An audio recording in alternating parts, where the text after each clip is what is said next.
Сәлем достар, менің каналыма қош келдіңіздер. Мен бүгін сіздерге дикцияға арналған жаттығулар туралы айтатын боламын. Егер де менің видеом ұнаса, менің каналыма тіркеліп, лайк басуды ұмытпаңыздар. Достар, қазіргі таңда дикцияға арналған жаттығулар өте көп. Олардың барлығында сізге жасап көруге болады. Дегенмен сіз енді ғана дикцияға арналған жаттығуларды бастап, өзіңіздің даусыңызды өзгерткіңіз келіп жүрсе, онда сізге ең алдымен тыныс алу жүйесіне арналған жаттығуларды жасау қажет. Мысалға айтатын болсақ, балықтар суда өмір сүреді. Егер де олар суда қалай тыныс алуды, дұрыс тыныс алуды білмегенде, олар суда өліп қалуы мүмкін еді.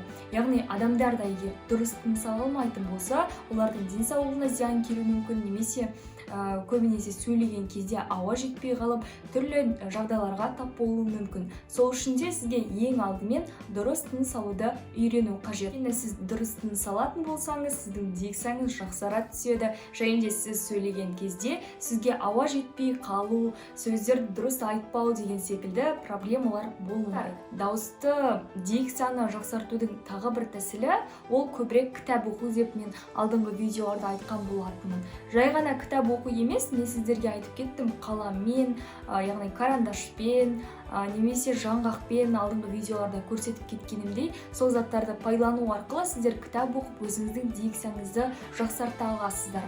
Және де тағы бір тәсілі ол дикцияны жақсартудың ол интонациямен, яғни екпінмен сөйлеуіңіз қажет. Мысалға көбіміз адамдарды тыңдаған кезде ол монотонно дейді, яғни ол бір ырғақта сөйлейтін болса, біз оны тыңдағымыз келмейді. Ал мысалға ол кісі интонациямен өте көркем тілде сөйлейтін болса, біз оны тыңдаймыз, және де ол айтқан ақпараттардың барлығында біз өзімізге жазып алуға тырысамыз, немесе есте сақтауға тырысамыз.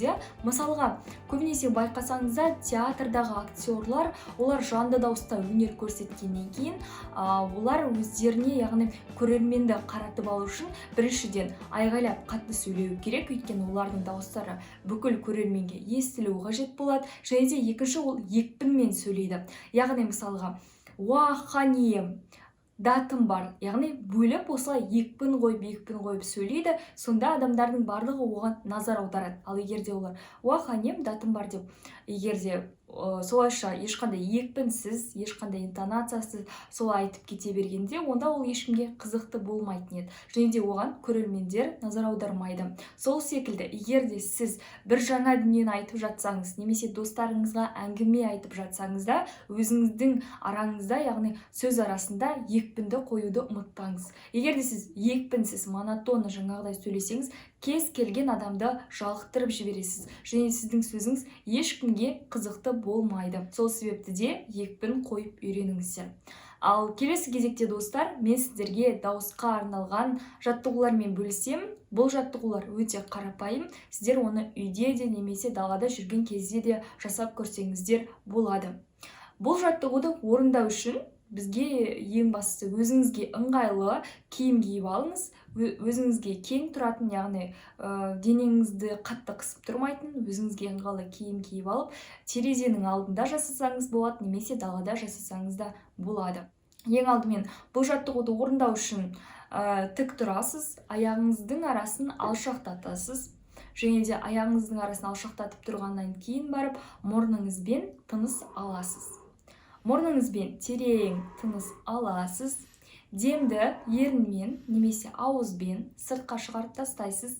Ал сыртқа шығарғаннан кейін осылайша 2-3 рет жаттығуды қайталайсыз. Және де бұл жаттығуды күрделендіру үшін сізге демді ұстап тұру қажет болады. Мұрынмен дем аласыз бірінші, және де оны 5 немесе 7 секунд көлемінде ұстап тұрасыз да, кейін ерінмен немесе өзіңіздің аузыңызбен сыртқа қарай шығарып тастайсыз. Бұл жаттығуды күнделікті 5 минут көлемінде жасап көрсеңіздер болады. Достар, екінші жаттығу бізде. Бұл жаттығуды орындау үшін тағы да жаңағыдай аяғыңызды алшақтатып, тік тұрасыз, және де тік тұрғаннан кейін дем аласыз мұрныңызбен дем алғаннан кейін демді шығарып тастайсыз да әріптерін айтасыз. Яғни сол әріптермен қоса сіздің деміңіз де сыртқа шығу қажет болады. Келесі кезекте достар, тағы да тыныс алуға арналған жаттығулардың бірі ол сіз кеудеңізге тыныс аласыз. Бұл кезекте сіз мұрныңызға емес, яғни кеудеге тыныс аласыз. Бұл жерде яғни кеуде резонаторлары дейді. Кеуде резонаторлары ояну қажет. Достар, мен сіздерге айта кетейін, негізі адам мүшесіндегі ең кеш оянатын ол дауыс. Яғни сіздің дауысыңыз ол бүкіл сіздің ағзаңыздан кеш оянады. Ал дауысты ояту үшін бізге кеуде резонаторларымен жұмыс жасау қажет болады. Ең алдымен достар, осылай тік тұрасыздар, аяқтарыңызды алшақ қоясыздар, содан кейін кеудеге тыныс аласыз.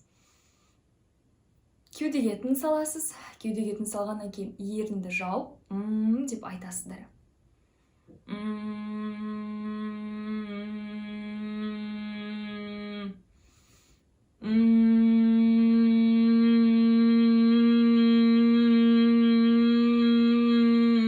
Сіздердің ауаларыңыз ішке жиналған, ол мұрынмен сыртқа шығып кетеді. Алғашында бұл жаттығулардың барлығында 3 немесе 5 минут көлемінде жасап көрсеңіздер болады. Өйткені егер де сіздер анемия болсаңыздар, сіздердің яғни қаныңыз аз, денсаулығыңызда кінәрат болса, онда сіздердің бастарыңыз айналып, кішкене жүректеріңіз айнып, сондай жағдайлар болуы мүмкін. Ондай жағдай ол қалыпты. Соның ішінде сіздерге бұл жаттығуды көп жасауға болмайды. Небәрі 3 немесе 5 минут көлемінде жасап көріңіздер. Егер де сіздер бұл жаттығуларды солай жасаған кезде сіздерде ешқандай денсаулықтарыңызға кері әсер тимейтін болса, онда ары қарай да жасап көруге кеңес беремін. Ал егер де 3 немесе 5 минут көлемінде сіздерге ауыр болса, онда 1-2 минут көлемінде жасасаңыздар болады. Ең бастысы достар, өздеріңіздің денсаулықтарыңызды күтуді ұмытпаңыздар. Күніне 5 минут жасайтын болсаңыздар, онда сіздердің дауыстарыңыз өте жақсара түседі, яғни дикцияларыңыз жақсарады. Ал бұл жаттығуларды егер сіздерде анемия немесе денсаулықтарыңызда тағы да басқа кінәраттар болса, тыныс алу жүйесімен, онда сіздерге бұл жаттығуды 3 минут көлемінде жасауға болады. Егер де сіздер бастарыңыз айналып, егер де достар видео ұнаса, менің каналыма тіркеліп, лайк басуды ұмытпаңыздар, жаттығуларды міндетті түрде жасап көріңіздер.